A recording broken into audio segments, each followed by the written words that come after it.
윤석열 대통령과 여당인 국민의힘 지지율이 동반 하락하고 있습니다. 뉴스 1번지 1번지 현장. 오늘은 나경원 전 자유한국당 원내대표와 함께 지지율 하락 원인, 또 정치권을 흔들고 있는 각종 이슈들에 대해서 얘기 나눠보도록 하겠습니다. 어서 오세요. 네, 안녕하세요. 오랜만에 뵙습니다. 어떻게 지내셨습니까? 뭐 선거가 있었잖아요. 올해는 계속 선거 끝나고 나서는 뭐 지역 좀 챙겨보고 그러고 있었습니다. 그 예. 근황을 저도 좀 방송 준비하면서 살펴보니까 최근에 학위를 받으셨습니다. 명예사회복지학 박사학위. 아, 부끄럽습니다.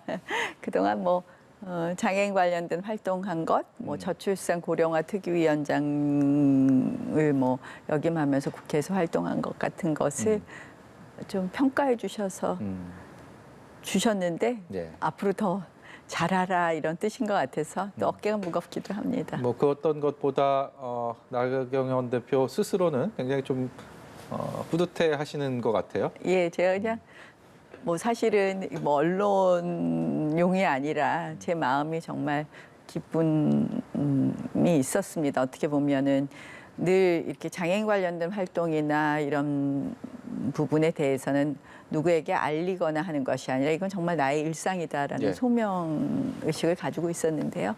그것을 말씀하시니까 참 기뻤던 일이다라고 생각을 하면서 사실은 뭐 다른 것보다도 어깨가 무겁죠. 예. 잘 하라 이런 뜻으로 생각합니다. 알겠습니다. 네. 사회복지학이니까 지금 잘 알려진 것처럼 보건복지부 장관 자리가 공석입니다. 정부 출범한 지 시간이 꽤 됐는데 그 사이에 2명의 후보자가 낙마를 했고 보건이 아니고 복지 쪽에 좀 저희 관심을 두고 본다면 하마평에 또 최근에 오르고 있기 때문에 정치인에게 이 가정을 전제로 한 질문은 정말 우문이라는 걸 저도 잘 알고 있지만 만약에 말입니다.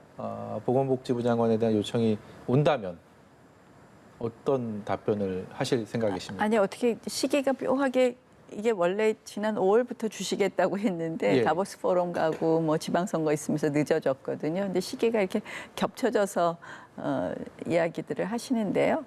사실은 그럴 일이 없기 때문에 제가 고민할 필요는 없는 것 같습니다. 뭐 언론을 보니까 보건 전문가를 하시겠다라는 이야기도 나오고 있고 한데요. 사실 뭐 이제 제가 하고 안 하고를 떠나서 참 중요한 시기인 것 같아요. 지금 굉장히 어렵잖아요. 예, 코로나 예. 확산세도 만만치가 예, 않고요. 그 이제 사실은 또 보건복지부 같은 경우는 뭐 지금 크게 보면 연금 이슈가 하나 있을 것이고 또 하나는 이런 뭐 코로나를 비롯한 보건 이슈도 있지만 보건 산업, 바이오 산업에 대한 이슈도 있을 것이고 또 하나는 역시 이제 복지와 관련된 이슈들이 있는데요. 굉장히 갈등이 많은 부처예요. 네. 그래서 빨리 좀 장관이 가셔서 이러한 부분에 대해서 좀 새 정부가 생각하고 있는 일들을 좀 힘있게 좀 했으면 하는 그런 안타까움이 있죠. 너무 오랫동안 장관이 임명되지 못해서 조금 지체되고 있는 것 같아서 안타깝습니다. 그래도 나경원 대표가 좀 맡아주십시오라고 하신다면. 그럴 리가 없다니까요. 그래서 제가 답변 드릴 필요는 없고 잘들 해주시면 좋겠습니다. 알겠습니다. 네. 대통령 지지율 얘기 좀 해보겠습니다. 오늘도 갤럽에서 여론조사 결과 나와서 저희가 앞서서 좀 분석을 해봤는데 네. 이게 불강력적인 요인도 있을 것이고요. 그리고 대통령실에 좀 미흡했던 부분도 분명히 있었을 겁니다. 만약에 이 후자의 경우일 경우에 어느 부분이 좀 미흡하다, 보완돼야 된다 이렇게 느끼시는 게 있으신가요? 뭐 결국은 소통 아니겠습니까? 늘 우리가 이제 이 하락 원인을 이렇게 분석할 때는 외부 요인과 내부 요인을 봐야 되겠죠. 외부 요인도 상당히 큽니다. 뭐 지금 경제 상황이나 코로나 상황이나 녹록하지 않은 상황 속에서 예. 여당 내에서는 갈등이 계속 뭐 이준석 대표 징계와 관련된 갈등부터 시작해서 갈등이 계속 노정되고 있고 또 국회에는 여야 합의가 이루어지지 않으면서 또 야당이 실질적으로 너무 비협조적으로 의석수를 좀 자랑하는 부분도 있고 이런 어려움이 있지만 예. 우리가 그러면 과연 내부적으로는 무엇인가를 봤을 때 사실은 지금 국정 운영 방향은 굉장히 제대로 잡았다고 봅니다. 제가 그렇게 느끼고 있는데 그것이 잘 전달되지 않고 있다. 그러면 왜 국민들께서 안심하지 못하고 일이 제대로 안 되느냐고 느끼고 계시느냐. 그럼 결국은 소통이라고 생각을 하고요. 그 소통의 방법은 뭐 다양한 방법이 있을 것 같습니다.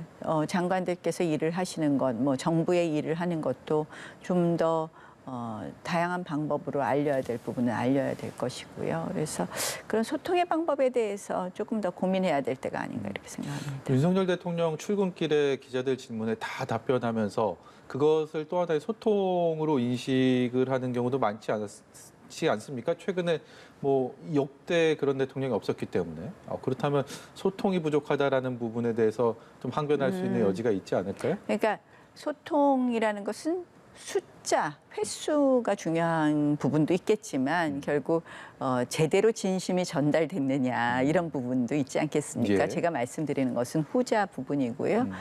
대통령께서 역대 대통령과 다른 아주 파격적인 모습을 보이셨죠. 실질적으로 그동안 이제 대통령 하면 청와대에 들어가고 나시면 일반인들은 감히 뭐 기자들도 언론인들도 보기 어려운 분이었는데 늘 얼굴을 보여주시고 늘 기자들의 질문에 답변을 해주신다는 점만 해도 과거의 제왕적 대통령과는 좀 다른 모습인데요. 근데 그것에 긍정적인 효과가 있음에도 불구하고 왜 그러면 그 효과가 충분히 발현되지 않느냐 그런 부분에 대해서는 좀 고민해야 될 부분도 있다고 생각합니다. 국민의힘이 집권 여당이기 때문에 또 대통령의 지지율과도 연계가 돼 있고 국민의힘 입장에서는 최근에 큰 파도가 한 차례 휩쓸고 갔고 권성동 직무대행 체제로 다시 재편이 된 상황입니다. 일련의 이 상황들에 대해서 어떻게 보고 계십니까? 뭐 안타까운 일이죠. 이런 일이 없었으면 좋았을 텐데 뭐 사상 초유의 당대표 징계와 관련해서 굉장히 당이 시끄러웠고 그 여진이 아직도 남아 있다고 생각을 하고 또 그런 부분이 마무리되니까 또 언론의 관심이 이제 윤핵관이라고 할 수 있는 두 분의 권력 갈등이 있는 것 권성동 대표, 아니냐. 장제원 의원. 네, 예. 그렇게 또 이제 가고 있어요. 제가 보기에는 이 갈등을 약간 언론이 좀 부추기는 면도 있지 않나 두 이런 분과 생각을 다 합니다. 친하시잖아요. 뭐 오랫동안 정치를 같이 했죠. 그래서 오늘 두 분이 이제 같이 오찬을 하고 기자들 앞에 섰는데요. 아니, 저런 모습까지 있어야 되는가 하는 게 너무 안타깝더라고요. 그래서 좀 현명하게들 당에서 빨리빨리 결정하고 정리해 가는 것이 맞다고 생각을 하고요. 그런 면에서 어쨌든 저는 이제 복잡할수록 원칙대로 당원 당규대로 이렇게 이야기를 했는데요. 이준석 대표의 징계도 이준석 대표도 수용을 해야 되는 것이 맞다고 얘기를 했고 또 그에 따라서 당원 당규에 따라서 권성동 원내대표가 직무대행하는 것이 맞다 했는데 이런 쪽으로 빨리빨리 수습이 되는 것 같아서 다행이라고 생각을 합니다. 이제 아마 원구성 합의가 좀 남아 있겠죠. 이준석 대표의 이 징계 과정을 두고 윤핵관의 천액이다, 토세구팽이다 이런 비판들도 있었습니다. 글쎄요, 무슨 음모론도 있고 여러 가지 보도를 저도 봤습니다만 실질적으로 이 사건은 그동안 어떻게 보면 대선과 지방선거 때문에 그냥 빨리 해결하지 않고 들고 있었던 것뿐 아닌가 이렇게 생각을 합니다. 예. 이제 증거가 있네 없네 하지만 윤리위로서는 지금까지 드러난 여러 가지 사정을 종합해서 결정을 했다고 보고요. 앞으로 수사기관의 수사가 좀 남아 있는데 그 과정에서 이준석 대표의 주장과 같은 동일한 결론이 좀 나오고 또 동일한 사실이 확인이 된다면 이준석 대표로서는 다시 재기할 수 있는 아주 좋은 모멘텀이 될 것이고 수사 결과가 이준석 대표의 주장과 다르거나 그렇다면 그런 것이 좀 아프지 않을까 합니다. 그래서 저는 이 대표께서는 지금 조금 너무 조바심 내지 말고 본인 스스로 조금 다시 한번 이렇게 정리하고 수용하고 하는 그런 성숙한 모습을 보이는 것이 미래에 도움이 되지 않을까 이렇게 생각을 합니다. SNS 활동도 지금과는 조금 달라져야겠군요. 그 말씀대로라면. 또 SNS 활동 계속 하시는데요. 글쎄 저는 제가 이 대표라면 조금 오히려 조용히 기다리는 것이 좋지 않을까 이런 생각을 해봤습니다. 이 수사 결과라는 변수가 있는데 짧으면 6개월, 길면 1년. 어쨌든 간에 집권 여당의 당권은 다시 좀 재편을 해야 되는 상황이고 그 상황에서 누가 차기 주자다라는 하마평들 나 대표도 들어보셨을 겁니다. 워낙 몇몇 분들이 거론이 되고 있기 때문에 그리고 실제로 내가 잘할 수 있다면 출마를 할 수 있다, 하겠다 이런 인터뷰를 하신 것도 봐서 사실 그게 해석의 여지가 좀 있는 것 같습니다. 저는 좀 난해하게 들렸거든요. 잘할 수 있다면 출마하겠다. 아니 자리라는 것이 내가 원한다고 꼭 하는 건 아니라고 생각을 합니다. 그러니까 그러니까 중요한 거는 어떤 자리를 많은 사람들이 요구해도 내가 싫으면 안 하는 건 또 맞아요. 그러나 내가 원한다고 해도 그 자리가 그 시기에 나한테 안 어울린다면 안 하는 것이 맞다고 생각을 합니다. 그래서 정치는 늘 가야 될 자리, 안 가야 될 자리, 해야 될 일, 안 해야 될 일을 결정해야 된다고 생각하는데요. 저는 사실 이제 뭐 예컨대 지난 지방선거 때는 저한테 굉장히 도지사 출마 요구가 많이 있었습니다. 예. 이곳저곳 도지사 출마 요구가 좀 있었는데요. 저는 지방 행정을 이번에 하는 것에 대해서는 이번에는 저한테 이렇게 어울리지 않는다고 생각을 했고 또 오랫동안 서울시장 선거를 도전했던 사람으로서 갑자기 또 지방의 도지사를 가는 것이 모양이나 명분이 맞지 않다고 생각을 했거든요. 예. 그러니까 그때는 요구가 있었는데 제가 안 한 거고요. 그러나 제가 하고 싶다고 해도 저는 이제 작년에 당대표에 도전한 이유는 전당대회를 대통령 선거를 앞둔 당대표로서 그 당시 이제 윤석열 후보 대통령도 그 당시 이제 밖에 있었던 분이고 그랬죠? 안철수 지금 의원도 밖에 있었던 분이니까 그 모든 분들을 다 포용해서 우리가 조율해 갖고 만들어가는 거가 필요했었던 섬세하게 시기잖아요. 하시겠다고 그러셨잖아요. 그래서 뭐 그리고 또 이제 통합하고 포용하고 조율하고 그런 거 제가 잘할 수 있을 것 같아서 작년에 손들었는데 네. 아니라고 이제 여론과 국민이 판단하신 거죠. 석패를 하셨죠.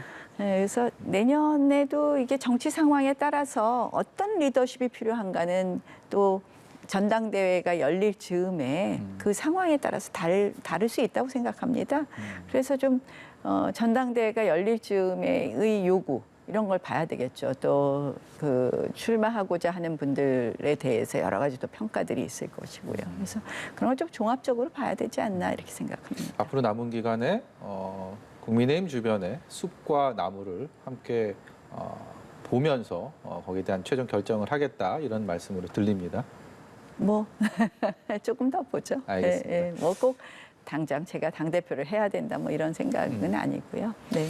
이 탈북민 북송 사건이 정치권에 그야말로 뜨겁습니다. 이 사건의 진실보다는 이제 공방만 부각되다 보니까 국민들 입장에서는 필요하고요. 이렇게 뭐 민생도 어렵고 뭐 코로나 확산하고 너무너무 이렇게 힘든 상황에서 너무 이렇게 지리멸렬한 거 아닌가라는 생각이 드는데요. 어떻게 보고 계십니까? 글쎄요, 참 그렇게 보시기 쉽다고 생각을 합니다. 근데 제가 원내대표 하고 있을 때 저 사건이 발생했습니다. 그때 저는 분명히 문제점을 지적했죠. 아세안 정상회담의 김정은 위원장 초청을 위해서 정말 5일인가요? 7일 만에 정말 너무나 급하게 저분들을 강제 북송해 버렸습니다. 예. 그리고 뭐 살인을 했다면 그 증거가 남아 있을 수 있는 선박의 소독을 완전히 해서 증거는 완전히 인멸됐습니다. 뭐 저 사건에 있어서 이 뭐 정말 죄를 저지른 사람을 우리가 흉악범을 우리 옆에 두어야 되느냐 안 두어야 되느냐의 문제가 아니라 왜 저렇게 빨리 저 사람들을 북송을 시켰을까?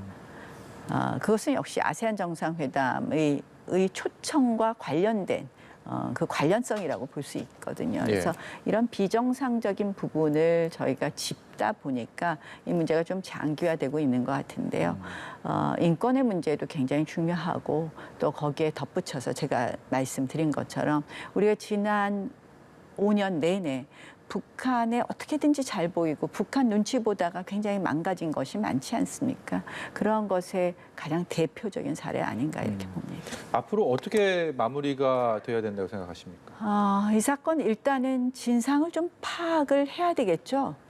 정말 그 강제 북송됐다고 저는 보는데요. 그 당시에도 저분들이 분명히 귀순 의사가 있었는데 강제 북송된 것이냐. 뭐 지금 야권에서는 귀순 의사도 없었다. 뭐 흉악범을 어떻게 우리 옆에 두느냐 하지만 사실 아무리 흉악범이라도 우리 법에 따라 재판을 받아야 된다는 것이 우리의 주장이거든요. 그래서 일단은 그 경위 왜 그렇게 빨리 보낼 수밖에 없었는지 그 경위에 대해서 우리가 진실을 좀 봐야 될 것 같습니다. 또 그 과정에서 여러 가지 증거를 뭐 삭제했다 이런 이야기도 왕왕 나오던데요. 예. 뭐 그래서 진실은 우리가 규명해야 된다 이렇게 봅니다. 알겠습니다. 오늘 말씀 여기까지 듣도록 하겠습니다. 지금까지 나경원 전 원내대표였습니다. 고맙습니다.